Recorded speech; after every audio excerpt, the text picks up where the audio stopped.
आणि त्यांना कसा न्याय मिळाला आणि ते कसे मोठे होतील यासाठी हा संघर्ष सुरू आहे।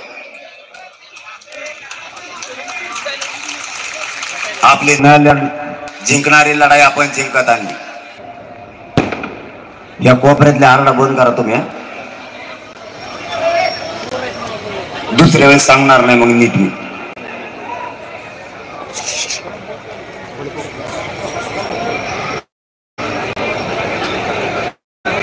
मला 10च्या आत कार्यक्रम उरकायचा, कारण मी कायद्याचा आणि आदर्श आचारसंहितेचा मान सन्मान सुद्धा करतो। 10च्या आत कार्यक्रम उरकायचा आणि मान्य न्यायालयाने आज जे काय नियम सांगितले त्याच्याही अधीन राहून मी काम करणार, पण सुट्टी नाही। वाटेल त्या संघर्षाला तोंड द्यायची माझी तयारी। माझ्या लेकरांना, माझ्या समाजाला न्याय मिळाला पाहिजे यासाठी हा संघर्ष सुरू आहे। मी लवकरच आलो असतो तर मला कुंकून आणलं मिळत नाही लागला। इकडून म्हणलं रस्ता खराब आहे, कुंकून आणलं येड्या बाबळीनी। मी आता जाताना बघतो ना, खरंच इकडून रस्ता नव्हता का मला मुद्दाम कुंकून आणलं। मला राजकारण करायचं तवा जो कोणी विरोध करतो त्यालाच मी विरोध करतो, कोणाला नाही करत। मग तो कोणी असो या महाराष्ट्राला सोडित नाही म्हणजे नाही, कोणी बी असू दे। भीती काय असते आपल्याला माहितच नाही, पण कोणालाही बळच त्रास देत नाही, अंगावर पण घेत। माझी फक्त या परळी नगरीतून सरकारला आणि गृहमंत्र्यांना विनंती शब्द मी पहिल्यांदा वापरलाय या 20 दिवसात। खोटे गुन्हे करायचे थांबवा।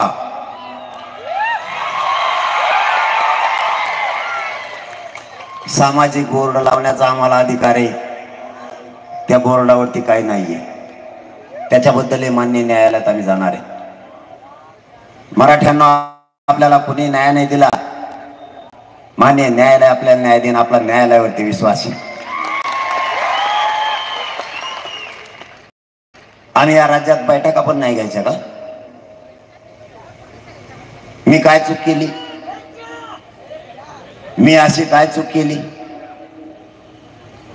इमानदारीनं माझ्या समाज बांधवांचा मी प्रश्न मांडतो, ही चूक केली का? मी निष्ठा, माझ्या समाज बांधवांवरती माझी निष्ठा आहे। मी समाजाला दैवत मानतो। मी कोणाला फुटतही नाही, मॅनेज बी होत नाही, कारण मला गोरगरिबांच्या लेकरांचा आक्रोश, माझ्या समाजाचा आक्रोश मला नाही सहन होत। मी काय कमावण्यासाठी नाही इथं आलो। माझे लेकर आक्रोश करतायत, माझे गोरगरीब समाजाचे लेकर न्यायासाठी टाळं फोडतायत। मी सगळ्या नियमाच्या अधीन राहून आमरण उपोषण करतोय, तर ही मंडप काढण्याची भाषा। आम्ही जेसीपी लावली त्यावरती गुन्हे दाखल करणे। 4 महिन्यापूर्वी वाजू नको ते बंद कर, बसल्या बसल्या तिथं काही कुठं नाही करतो, हे लईच खोडीचे पोटे। मुंबईला असंच केलं, ये कोणत्या बी 21 ताळी बिल्डिंगवरच चढले, कुंकून गेले आणि कुंकून नाही त्यांची धरणार। यांना जर म्हणलं ना तिकडे VIP रस्ता आहे तिकडे जाऊ नको, मग तर डांबरावर आंघोळ करायला लागले। म्हणले इथं मंत्र्याचे बंगले तिथं काही करू ना, मग खिचडीच शिजालते गेली। मोहम कामच लय करतात, जे पाहिजे ते द्यायचंय आपल्याला, नको माय बापा शक्ती व्हायला घालायची। आता दंडात थोपटून समाजाला मिळून द्यायचं, कसं मिळत नाही तेच बघायचं।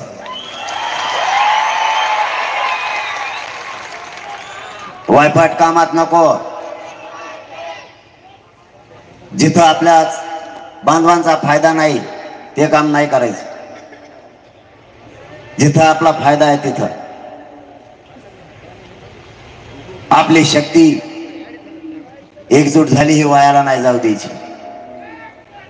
जे होईल ते होईल, परंतु नाही वायाला जाऊ द्यायची. गृहमंत्र्यांनी आता तरी खोटे गुन्हे थांबवावे. तुम्ही जितकं कराल तितकी समाजाची लाट नाराजीचे तुमच्या अंगावर यायला लागले.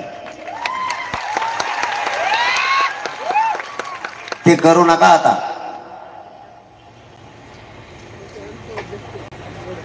समाजाची काही चूक नाही. तुमचं म्हणणं आहे 10% घ्या, मराठ्यांचं म्हणणं आहे ते टिकतच नाही. मग गुलाल उधळायचा आहे 2018 सारखा. यावेळेस समाजाने नाही उधळला, कारण त्यांना माहित होतं हे आरक्षण टिकणार नाही. आमचा नोकरीतला टक्का सुद्धा कमी झालाय. एक उदाहरण सांगतो, आरक्षणाचा फायदा काय मला काल माहीत झालं म्हणून सांगतो. आरक्षणात किती ताकद आहे आणि करोडो मराठा समाज रस्त्यावर का उतरला. परवा एका 6 ते 7 दिवसापूर्वी एका मुलीची नियुक्ती झाली होती. तिची रँक आली होती 21वी. तिचं नशीब इतकं चांगलं होतं, 2 दिवसांना तिला प्रमाणपत्र मिळालं. 21 रँकवरून ती डायरेक्ट 2 रँकवर आली. म्हणजे ती कुठंतरी मंडल अधिकारी किंवा 21व्या नंबरला होती त्यावेळेस मंडल अधिकारी किंवा नायब तहसीलदार झाले. ते लेकरू आरक्षणाचा प्रमाणपत्र मिळाल्यावर IAS दर्जाचा अधिकारी बनलाय 2च दिवस. हा न्यायाचा आणि सामाजिक लढा आपल्याला करायचा. हा लढा जिंकायचा सुद्धा. आणि तुम्ही काळजी नका करू, पठ्य आहे ना. फक्त तुम्ही एकजूट फुटून देऊ नका. त्यांनी डाव साधलाय, त्यांनी डाव साधला.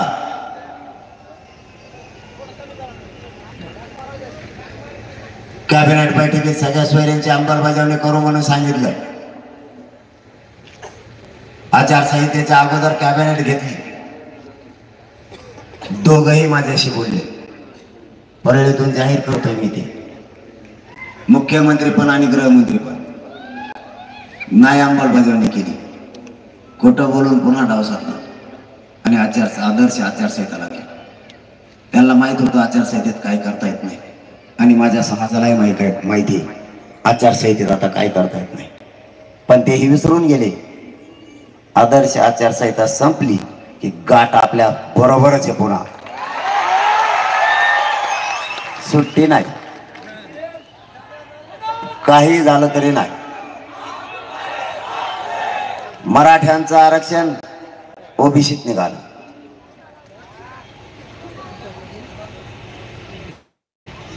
आणि ज्या बांधवांची नोंद निघाली नाही त्याच्यासाठी सगळ्या सोयऱ्यांची अंमलबजावणी करू. 10 वाजल्यावर सांगा बरं का. मग मतदान का सुरू झालं मी नाही बंद करीत. मग 10च्या आधी 2-3 मिनिटात सांगा, म्हणजे मी आखडतो.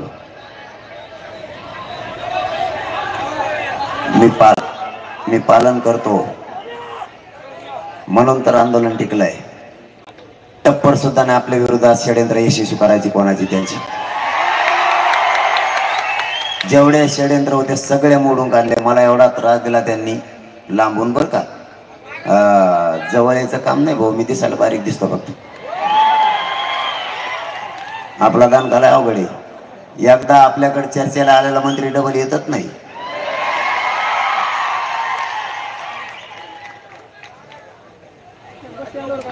आपण खरं बोलतो, समाजासाठी देह जिजावलाय. तळ हातावर मरण घेऊन चालतो दर दिवस, पण समाजाशी गद्दारी नाही करू शकत. सांगताना सांगितलंय त्यांना नाही विकू शकत नाही. मायबापा तुम्हालाही सांगतो, माझ्या स्वार्थासाठी मी माझ्या जातीला नाही विकू शकत.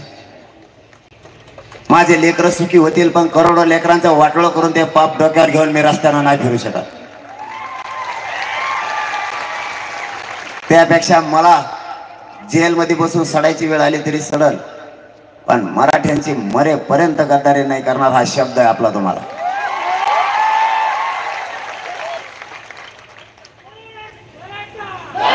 काहीही झालं तरी मी हटत नाही. भयानक षड्यंत्र रचले यांनी, भयानक. जे नाही ते एकदा तर माझ्यावर असं षड्यंत्र रचलं होतं तुम्हाला सांगतो. मी होतो पोषणात आणि त्यांचं डॉक्टर झालं माझ्याकडे. त्याने मला तपासलं आणि ते डॉक्टर मध्ये याला किडनीच नाही मला. मी फुल टेन्शन मध्ये आलो ना. मला माझ्या बापाने मला तपासलं नाही एखाद्या बार. मग उपोषण सुटलं, डॉक्टरकडे गेलो. म्हणलं मग काही तपासू नको, पहिल्या किडनी आहे बघ मला. डॉक्टरने तपासल्या, दोन्ही निघाल्या ना. मग पहिल्या काय जाणाराच मग चांगलं होतं का? इतके भयानक डाव टाकते ते की काही पण. नंतर माझे 23 लोकच उचलून नेले रच्चीच. त्याला वाटलं जवळचीच नेले बी. मी लगेच अंदाज घातला कोण कोण नेले. मला त्यातले सगळे निबारच नावं दिसले. मला जाऊन त्या बसून 2 वर्ष आणला. मला माहित होते दुसऱ्या दिवशी घरी येणारे ते निबार होते. त्यातला एक तर तिथंच राहिला. 22च माघारी आले. एक यायनाच. म्हणलं कसं काय ना संध्याकाळ झाली तरी. तेव्हा म्हणलं ते PSI साहेबाला म्हणलं या सगळ्या लोक आणले आणला मोठ्या गाड्यात, मला गाडीत नाही. तो मला नेऊन सोडा म्हणलं. ते म्हणले चट जाईन कदरून. हे झोपलं लिंबा खाली तिथंच वाट्यावर. अरे ते म्हणले गिरायला बेकार दिसते, याला नेऊन सोडा गावात. म्हणजे गाडी घेतली. म्हणले बस. गावात सोडत येतात त्यांचाच 50 रुपयाची भेळ खाऊन आला. त्यांचा तेव्हा बी डाव आपण यशस्वी ना उद्या. एक तर आमचा असा माणूस नेला. ते म्हणले जरांगे पाटील फक्त तुमचंच ऐकू शकतात, आपण काय करू DYSP साहेबांना तुम्ही दोघं मिळून समजून सांगा त्यांना.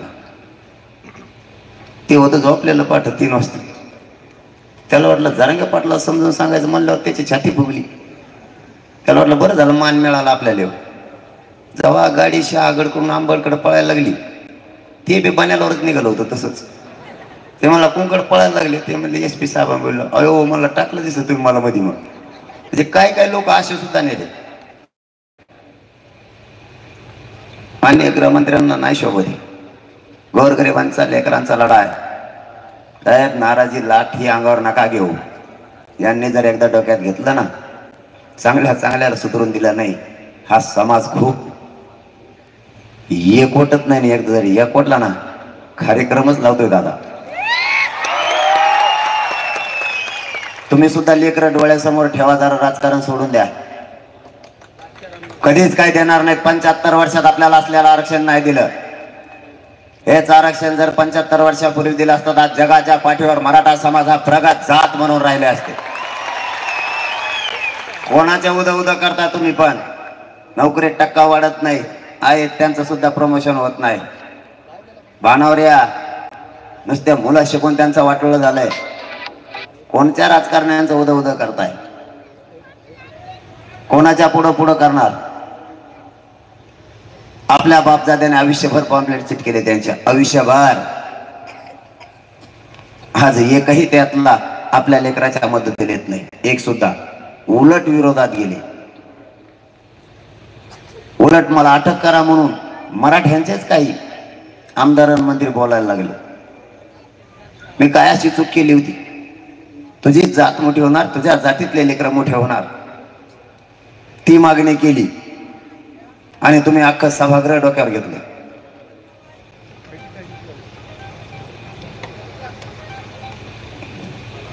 झालं का? लाईट यायचा टाइम झाला का? 9 वाजले? मला तर 9 वाजता भेवच वाटतो हातात हात द्यायचं. 9च्या पुढं माय बापा मी हातात हात द्यायचाच बंद केला. हातात हात घेत मला म्हणतो मोबाईल कडे बघा. मग कुंकड बघतो मी. त्याने काय टाकलेले असते का? मला भेट नाही ते. हातात हात घेत 7-8 फोटो मयच काढतात, मलाच घोडे लावी दे. आपल्या बांधवाने फक्त एकच काम करा. आपल्या लेकरांना पिढ्याना पारचं आयुष्याचं आरक्षण मिळवून द्या आणि व्यसनापासून लांब जा. आपली जात प्रगत झाल्याशिवाय राहणार. आपल्याला काही बदल करावे लागणार आहेत. बाकीचं मी बघतो, कोणी येऊ द्या, सगळ्याला नीट करतो मी, त्याची काळजी नका करू. तुमचा फक्त पाठबळ आणि आशीर्वाद कायम ठेवा. यांच्या पुढं पुढं करायचं बंद करा. काय गरज नाही कोणाची. कोणी काय 100 रुपये तेल मीठ घेऊन आपल्याला देत नाही. आपला संसार आपल्यालाच चालवावा लागतो आणि आपले लेकर आपल्यालाच मोठे करावे लागते. काय गरज नाहीये कोणाच्या मदतीची.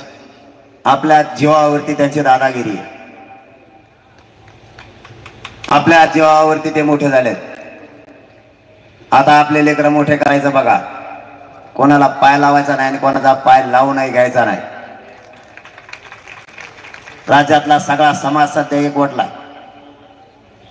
3 वर्षाच्या लेकरापासून 90 वर्षांच्या बाबापर्यंत सगळ्यांच्या तोंडात एकजुटीची भाषा आहे. ही लहान क्रांती नाहीये. तुम्हाला आनंदगावचं उदाहरण सांगतो. तुमच्या तालुक्यात आहे ते वडवणी, माजलगाव. किती भयान दृश्य आहे बघा. मी तिथं तारीख दिली होती, मला माहितच नाही तिथं काय घडले. त्यांनी सांगितलं नाही. तिथल्या एका मुलाचा ऍक्सिडेंट 2 दिवसापूर्वी झाला होता. अगोदरच्या दिवशी उद्या कार्यक्रम होता. तो मुलगा त्या गावकऱ्याने तसाच ठेवला. बापांनी पण सांगितलं, राहू द्या, गेलाय माझा, आता काय तो वापस येईल का. पण समाजाचा एवढा मोठा कार्यक्रम आहे, थांबू नका. काय त्या बापानं आणि गावानं काळजावर दगड ठेवला असं. एवढं मोठं दुःख झालेलं असताना पचवायचं कसं. समाजाची एकजूट काय असते ते सांगतोय तुम्हाला. ही साधी सोपी गोष्ट नाही. बोलणं आणि भाषण करणं खूप सोपं आहे. आणि त्या व्यासपीठाची पायरी चढताना मला माहीत झालं, त्या मुलाचे अंत्यसंस्कार केलेले नाहीत. कार्यक्रम संपल्यावर अंत्यसंस्कार करायचे. 1 मिनिटात व्यासपीठाचं खाली उतरलं. कारण गावावर एवढं मोठं दुःख कोसळलंय आणि आपण आनंदात तिथं भाषण टोकत बसायचं. ते लेकरू त्यांचं नाही, आपलं सुद्धा आहे. त्या आईबापाचं काळीज आज काय म्हणत असेल. आणि आईबापांनी परवानगी दिलीच कशी हे करायला. साहेब, ही साधी सोपी गोष्ट नाही. एवढी मोठी एकजूट आली, समाज काही त्याग करायला तयार झाला. त्या पिंपळवंडील सुद्धा बीड तालुक्यात कार्यक्रम होता सप्ताहाचा. आणि सध्या परिस्थिती अशी, लग्न जर असलं, लग्न जर झालं तर लोक ताबडतोब पंक्तीत जेवायला बसते, नसता गावाकडे निघून जाते. किंवा सप्त्यात जरी काल्याचं कीर्तन झालं की पंगत सुरू होती. मला जायला 1.5 घंटा लेट झालतो. मी काल्याचं कीर्तन संपून एकही माणूस जेवायला बसलेला नव्हता. ते म्हणले आधी कार्यक्रम करून मग जेवण करू. ही साधी सोपी क्रांती नाहीये. ही जर सरकारला कळत नसल, ही जर आक्रोशन भावना कळणार नसल, त्याला सुद्धा समाजाचा नाविलाज आहे. समाजाला सुद्धा काही मर्यादा आहेत. स्वतःचे लेकर त्यासाठी आता डोळ्यासमोर ठेवा. जो आपल्यासाठी, त्याच्यासाठीच इथून पुढे आपण सुद्धा नसताना. मला या आचारसंहितेत लय बंधन घातले तू, नाही तर मला लय दणका बेकार असतो. काय असतंय, मनाला लागतं पळायला लागतं. एकदा ही संपणारच आहे, मग माझ्या संगच गाठी. आरक्षण घेतल्याचं सोडत नाही मी. किती पण येऊ द्या, त्याची काही अडचण नाही. पण इथून या बीड पासून महाराष्ट्रात विनाकारण खोटे गुन्हे दाखल करण्यात चालू आहे. पुन्हा एकदा सांगतो, पालकमंत्र्या सुद्धा लक्ष पाहिजे हो याच्यावर. कस काय होतं हे गुन्हे. खोटे गुन्हे दाखल होतेत कस काय. दोघांचं एकमत तर नाही ना, गृहमंत्र्याचं आणि त्यांचं. आपण बळच कोणाच्या विरोधात बोलत नाहीत. त्यांनी एकदाच चुकले होते तर एकदाच बोललो होतो. त्यांनी हातभर पोस्टर लिहून टाकले आणि बोलायचं बंद केलं. त्यांनी हातभर पोस्टर लिहून टाकली, मी समाजासाठी काय केलं. म्हणलं जाऊ द्या, चांगला माणूस दिसतोय. आता एवढे मोठे गुन्हे व्हायला लागले, पालकत्व तुमच्याकडे, आम्हाला तुम्हालाच भांडावं लागणार आहे. ज्याच्याकडे पालकत्व आहे त्याच्याशीच भांडावं लागतं, त्याच्याकडेच नाराजी व्यक्त करावं लागतं. तुमचं काम आहे. जाणून बुजून असं का होतंय या विषयावर गृहमंत्र्यांचा फोन आला म्हणून मी त्यांच्याशी बोललो. गृहमंत्री मोठे का एसपी मोठे? ते म्हणले मी नाही सांगितलं. एसपी साहेबाला काय स्वप्न पडलं का बळच गुन्हे दाखल करायला? तुम्ही सांगायचं अगोदरच. नांदेडचे एसपी माया घराला जाऊन नोटीस चिटकीतील. बळच अंगावर घ्यायचे त्यांना काय गरज आहे का? गृहमंत्र्यांनी सांगितल्याशिवाय दुसऱ्या दिवशी सकाळीच काढायला लावली मुख्यमंत्र्यांनी. ते म्हणले त्याच्या दाराची काढा. मला राहू द्या चिटका कवर, मी गरबी मग चांगला दिसायला लागलं. कारण चौकोन चिटकेल्यामुळे फारशा बसल्यात का कागद चिटकेलेत मेळ लागा नाही. मग घराला डेंजर आहे. मला यासाठीच लावली त्यांनी, माहिती तुम्हाला. मला यासाठीच लावली त्यांनी. यासाठी कोणाला असती? ज्याने 1000-1500 खुना केले त्याच्यासाठी. ज्याने हजारो कोटी रुपये भ्रष्टाचार केला त्याला. एखादा मोठं हत्याकांड आहे त्याला. एखाद्या मोठ्या गोष्टीचा उलगडा होत नाही त्यासाठी. माझ्याजवळ हाय काय? महाजर पाकिट चोराने आणलं ते 2 दिवस भाकर खात नाही. माझ्याजवळ आहे काय? सगळ्यात बेकार गिरायक लागलं म्हणतो आज ते चोर सुद्धा. माझ्या घरावर 1300 मीटरचे पत्रे काढून टाकतो तो घरावर नेऊन. ते भंगारा सुद्धा ऐकत नाही. तुम्ही मला नका घाबरू. तुम्ही उगाच माया नादी लागले. चुकीच्या माणसाला खेटलात तुम्ही. मी इमानदारी ऐकू शकत नाही. माझ्या समाजाला मी दैवत मानतोय, मायबाप मानतोय. मी नाही हटू शकत. सगळे खिलाफ झालेत माझ्या. सगळे विरोधी पक्षासहित सत्ताधारी सुद्धा पुरेचे पुरे एकूण झाले. तरी मी हटत नाही. मायबापा तुम्हाला फक्त हात जोडून माझी एकच विनंती, तुम्ही फक्त एकजूट फुटून देऊ नका. आणि तुमची तर परळीकरांची खरंच कमाल करावं लागेल बाबा. महाराष्ट्र चॅनलच्या माध्यमातून तुम्हाला बघतोय. एवढ्या विराट रूपात तुम्ही जमलात म्हणजे बाकीचे सुद्धा आता ताकदीनं उठणार. फक्त तुम्ही एकजूट फुटू देऊ नका. बाकीचं मी सगळं बघणार. त्याच्यासाठी 24 तारखेला बैठक लावली आंतरवालीला. आपण सगळ्यांना आंतरवाली या.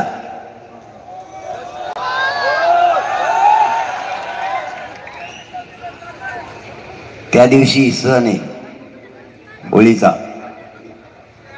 असू द्या. आपण तिकडे यायचं. कौर कोरड्यान भजे खाता. लेख अंतिम निर्णय समाजानं बाहेर काढायचा ठरवलाय. त्या दिवशी काय भूमिका घ्यायची ते सगळे समक्ष समोर घेणार आहेत काय. आणि आपली 900 एकर वरती सुद्धा 6 करोड मराठ्यांची सभा होणार आहे आत्ताच लवकर.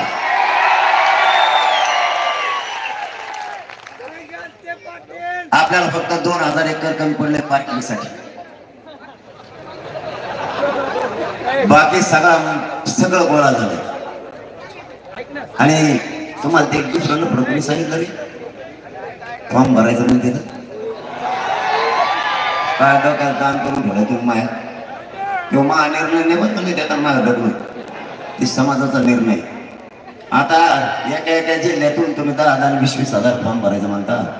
तुम्हाला चिन्ह काय द्यायचं रे? गोटे गाठी त्यांचं सापडेल का तुमच्या मध्ये?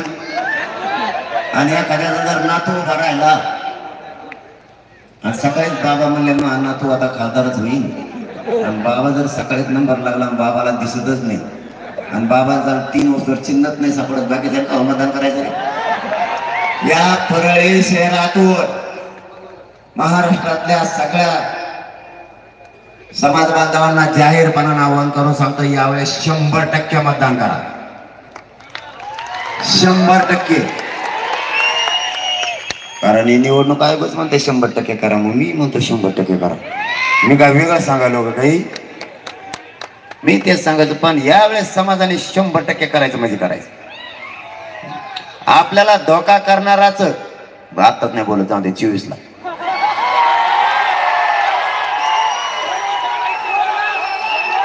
आपल्या लेकराच्या अन्नात विष घालायला निघाले ना, मग 24 ला बघू. आता 24 तारखेला बैठक तिथंच दिशा. आता यांना काय झालंय, यांना आपल्या समाजाची भीतीच वाटा ना. बाकीच्यांची भीती वाटते, शिक्का मारतात म्हणून. मराठ्यांचा शिक्का काय असतो ना, 24 तारखेला बैठकीला होणच जाऊ द्या एकदा. आता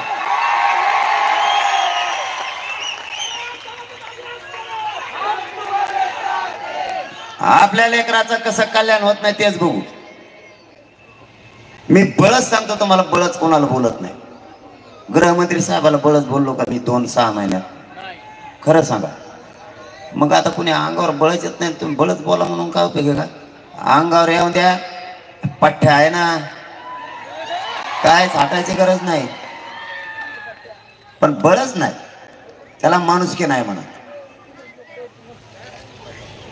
आपल्याला माणुसकीचा धर्म पण निभवायचा आहे आणि कायद्याच्या चौकटीत पण राहायचं.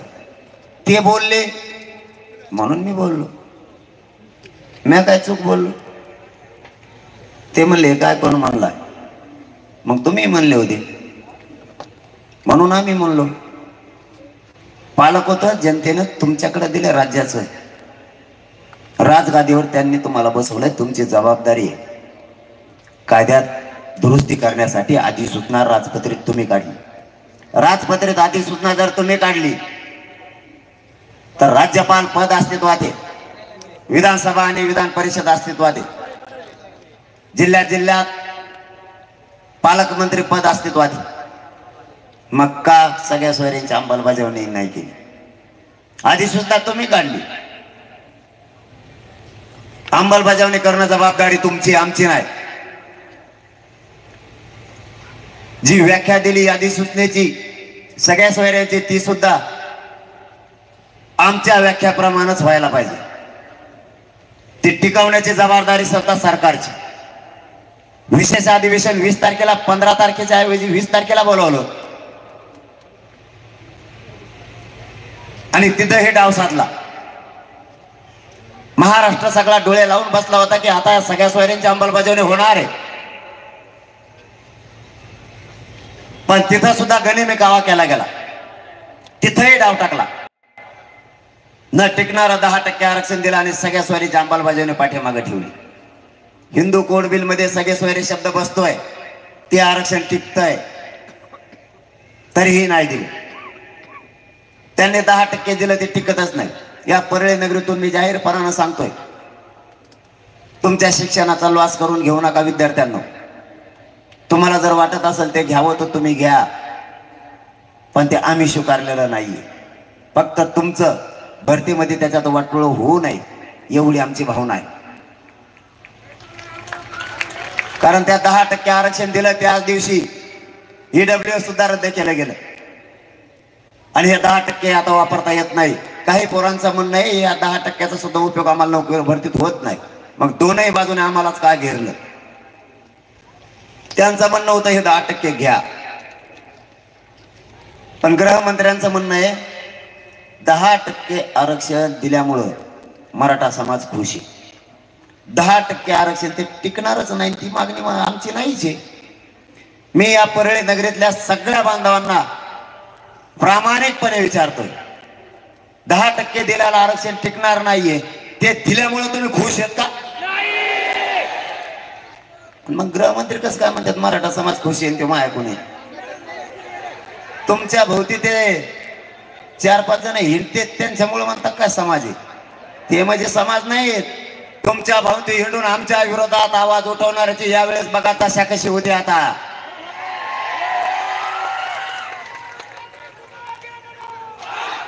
समाजानं आमच्या मोठं करायचं आणि आमच्या लेकराच्या आरक्षणाच्या विरोधात तुम्ही आवाज उठवायचा, तेही तुम्ही आमच्या समाजाचा असताना या समाजानं तुम्हाला मोठं केलं, त्या समाजाच्या पाठीत लाथ घालण्याचं काम तुम्ही करायला लागले. आमच्या लेकराच्या अन्नात विष घालायचं काम तुम्ही करायला लागले. तुमचेही लेकर ते आरक्षण घेणार आहेत, गोरगरिबांचेही घेणार आहेत. मी बोललो पक्षाला राग आला, आपल्या समाजाच्या नेत्याला आणि मंत्र्यांना, वा जातीला बाप मानायचं तर तुम्ही पक्षाला बाप मानायला लागले आणि मोठं मात्र आम्ही करायचं आणि आवाजावं बोललं पाहिजे तसं वागावं लागतं मग सन्मान समोरून मिळत असतो फुकट सन्मान द्यायला आम्ही मोकळे नाही कमेंट घाण नका करू कुठली भाषा कोणाला शिकवायची छत्रपतींचे विचार आम्हाला शिकवायचे आणि तुम्ही मात्र गोरगरिबांच्या लेकराच्या अंगात माती घालायची ही कोणची भावना आहे तुमची 10% मान्य नसूनही ते दिलं सगळ्या सोयऱ्यांच्या अंमलबजावणी मागे ठेवली हैदराबादचं गॅजेट मागे घेतलं म्हणून सांगितलं परवा मुख्यमंत्री साहेबांनी पत्रकार परिषद घेऊन सांगितलं राज्यातले सगळे गुन्हे मागे घेतले आणि मग धाराधारी कमी झालोय काल पण मला कळालं बीड मध्ये कुठेतरी गेले होते जालन्याच्या लोकांचा बीडला काय संबंध आहे तिकडच्याला नोटिसा पाठवते इकडे या म्हणून इकडं काय आले तो आणि आमचा काय संबंध कुणी सांगितलं ते म्हणते तो वरून कुठून वरचा मला रोज संध्याकाळी फोन करतो 3 वाजता त्यांनी आता अशोक चव्हाण साहेबच पाठवले होते बघितले तुम्ही टीव्हीला म्हणलं आता काय आले तुम्ही आचारसंहिता लागल्यावर काडी लावायला आमची आता काय उपयोग आहे पण त्यांना लय बोललो नाही कारण खरं सांगतो कमून बोललो नाही ते म्हणले मी समाज म्हणून आलो म्हणलं मग तुम्हाला बोलून काय उपयोग आहे तेव्हा सरकार म्हणून येईल तेव्हा नीट बोलला तर हाई आता आचारसंहिता त्याच्यामुळे नाही बोलत तुम्ही काळजीच करू नका तुमच्या लेकराच्या डोक्यावर गुलाल टाकल्याशिवाय हा तुमचा मुलगा मनोज जरांगे हटतच नाही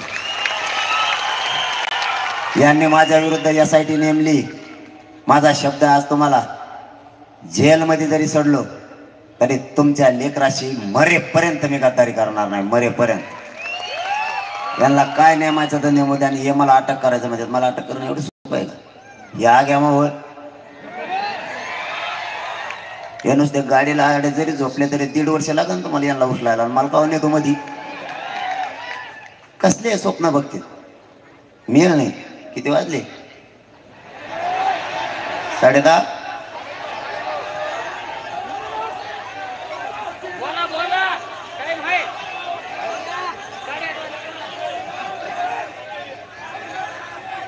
ब्लॉक नका करू तो तसं काही करणार नाही कमेंट जाऊ दे आपलाच बंधू येतो कशामुळे पाळतो ते मी सांगतो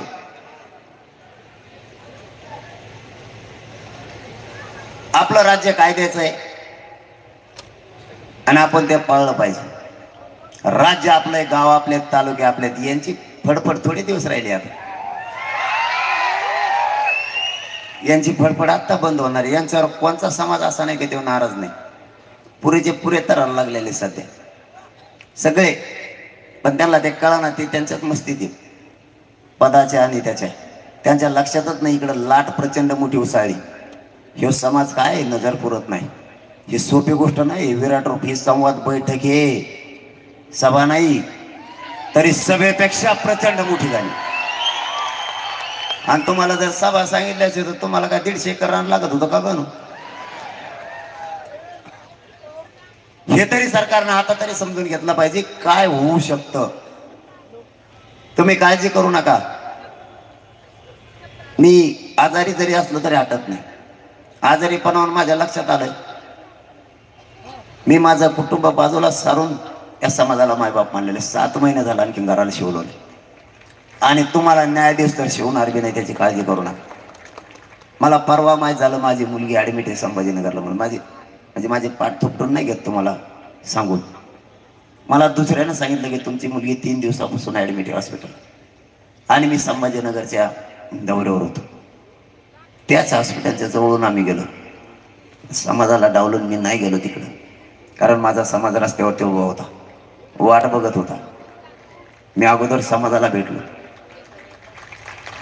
नंतर दुसऱ्या दिवशी रात्री त्यांना जाऊन भेटलो ती झोपल्यावर पोरगी झोपल्यावर उठून आलो कारण मला भेटून मला परळीच्या उद्या दौऱ्यावर जायचं मला अंतरवाली जाणं गरजेचं आहे एवढं म्हणलं करायला लागलं म्हणून मी तिला झोपू दिलं निघून आलो आज परत दुपारी कळालं वीर हॉस्पिटलच्या डॉक्टरांचा मला फोन आला होता बीडच्या, तुमची आई सुद्धा 2-4 दिवसापासून ॲडमिट आहे. आजही माझं जाणं होत नाही, उद्या जाईल असं वाटतंय भेटायला.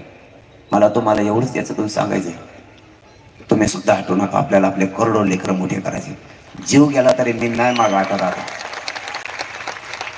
तुम्ही एकजूट फुटून देऊ नका, आपल्या लेकरांचं कल्याण होईल. एकदा जर पिढ्यांना पारचं त्यांना आरक्षण मिळालं ना, आपल्याला कोणापुढंच हात पसरायची गरज नाही लागणार. आपलेच लेकरं अधिकारी बनतील, कोणत्या नेत्यापुढे तुम्हाला हात पसरायची गरज नाही लागणार. लढू लागा, संघर्ष करू लागा. त्रास होईल होऊ द्या. आपण काय खुन नाही केले. जाणून बुजून गृहमंत्री खोटे गुन्हे दाखल करायला लावतात. इथल्या पोलिसांचा काय दोष नाही महाराष्ट्रभरातल्या. मी जाहीरपणानं बोलतो ह्या गोष्टी. इथला दोष असतो तर डायरेक्ट म्हणला असतो यांचा दोषी. हे सगळे कारनामे गृहमंत्र्यांचे आहेत. आपण खुनं केलेले नाहीत, काळजी करू नका, काय भ्यायची गरज नाही. केले खोटे गुन्हे दाखल, सहन करू, आपल्या लेकरं मोठी होती. आपण भोगू, पण पुढची पिढी आपली शानके साथ सावलीत राहील. आपल्याला हे सहन करावंच लागणार आहे. तुमच्या शहरातले बोर्ड बी काढले होते, मग कळलं मला. काय बोर्डावर काही लिहिलं होतं काय, दगड हाणाहाणी करा म्हणून? काय काढायची गरज होती? त्या बोर्डाने काय केलं तुमचं? त्याच्यावर काय पक्षाचं चिन्ह आहे का? त्याच्यावर काय आहे? आता माया फोटोचं जर तुम्हाला एवढं भेवे, तर फोटोमुळे जर तुम्ही बोर्ड काढत असले तर मी बी हटत नाही, मग समाज बी हटत नाही. बघा तुम्ही पुढं काय होतं. केलंय काय तुम्ही? विनाकारण वातावरण नाराजीत रूपांतर करायला लागला, विनाकारण. आज मान्य न्यायालयाने काय सांगितलंय ते तरी सरकारनं समजून घ्या. मी उपोषणला बसलो त्यावेळेस उपोषण मोडायची तयारी. मान्य न्यायालयाने सांगितलं तुम्ही हात बी लावू शकत नाहीत म्हणे तिथल्या मंडपाला पण आणि उपोषणाला. आता फक्त तुम्ही म्हणतात तसंच मी बी म्हणतोय. बोलू का? 1 मिनिट ऐकताय?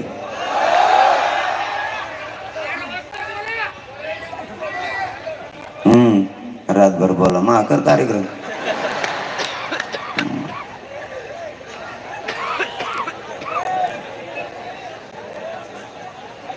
अरे मला माझी दशा काय आहे ना, मला माहिती. मला चालता सुद्धा येत नाही उपोषणात. माझं शरीर सुद्धा मला साथ देत नाही मायबाप आता, तरी मी मागे सरकत नाही. माझे काय हाल होतेत नाही फक्त माझ्या गाडीतल्या लोकांनाच माहिती. पण मी माझ्या समाजासाठी नाही हटत. मला माहिती आहे एक जीव गेला तरी चालन, पण करोडो लेकरांचे जीव सुखी झाले पाहिजेत यासाठी संघर्ष करायचा. ज्याला अंगावर यायचं त्याला येऊ द्या. त्यांनी खूप षडयंत्र रचलेत माझ्यावरती. आता तर नवीनच षडयंत्र आणलंय. मला पाठीमागे 1 महिन्यापूर्वी प्रकाश आंबेडकर साहेबांनी सांगितलं होतं, हे जर ऐकत नाही ना म्हणजे मी, तर सरकार सलाईनच्या माध्यमातून सलाईनमधून मला विषबाधा करणार. त्यांना ती डावमय झाला की त्यांनी तो बंद केला. त्याच्या अगोदर मुंबईला जाताना त्यांनी ट्रॅप रचला होता माझ्यावरती 16-17 जणांच्या माध्यमातून. मला मंत्री आणि आमदार सहित माहीत झालं याच्या मागे कोण आहे ते निवड केले, याला माहीत झालं.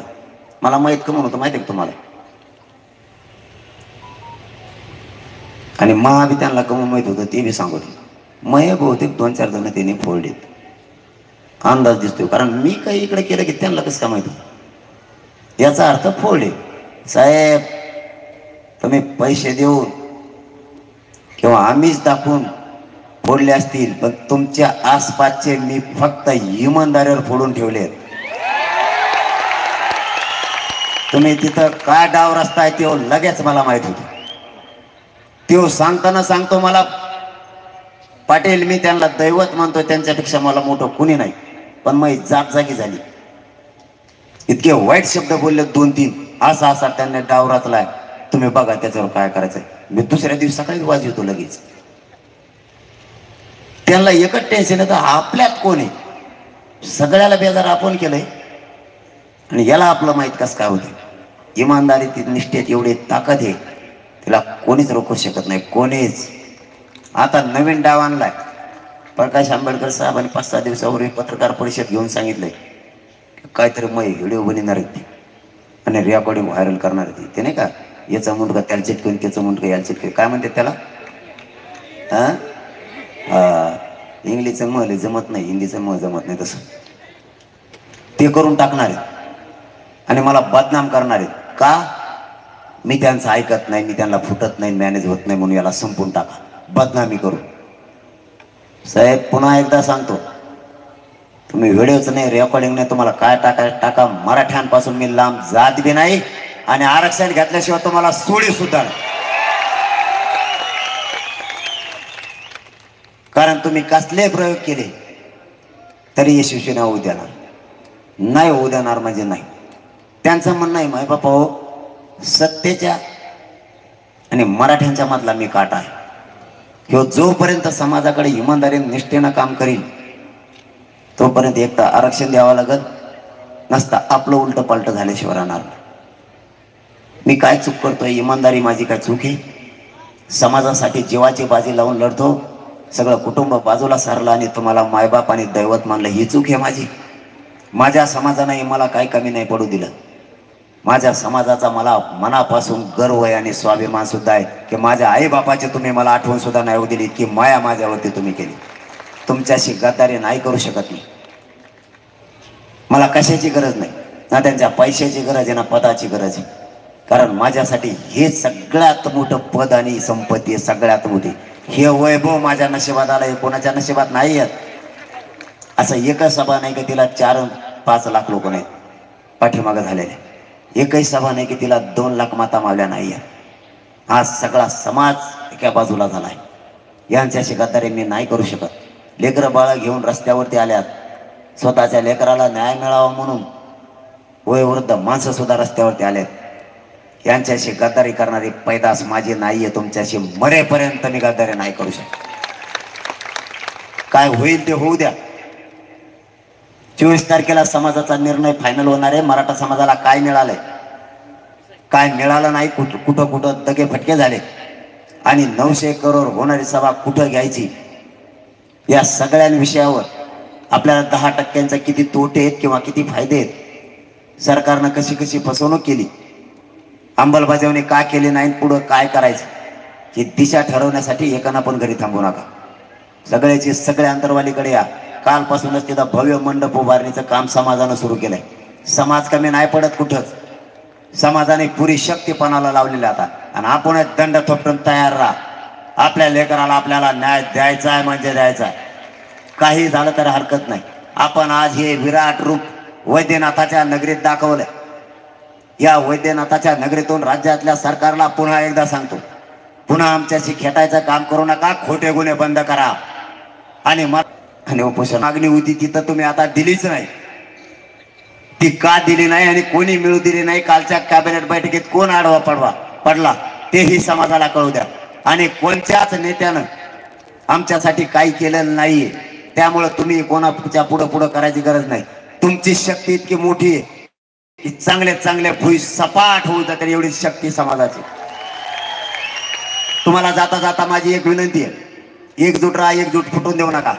आरक्षणाचा गुलाल तुमच्या लेकराच्या डोक्यावर टाकल्याशिवाय मी हटत नाही. काय संकट यायचं ते येऊ द्या. मरायची वेळ आली तरी मरण पत्कराला तयार आहे. तुम्ही त्याची अजिबात काळजी करू नका. माझा शब्द आहे तुम्हाला जाता जाता. माझा जीव जरी गेला तरी तुमच्या लेकराच्या डोक्यावर आरक्षण ओविशीतून देऊ, गुलाल टाकल्याशिवाय एक इंच माग हटणार नाही. शब्द होळीचा असू द्या. आपण तिकडे यायचं कौर कोरड्यान भजे खाता लेकर.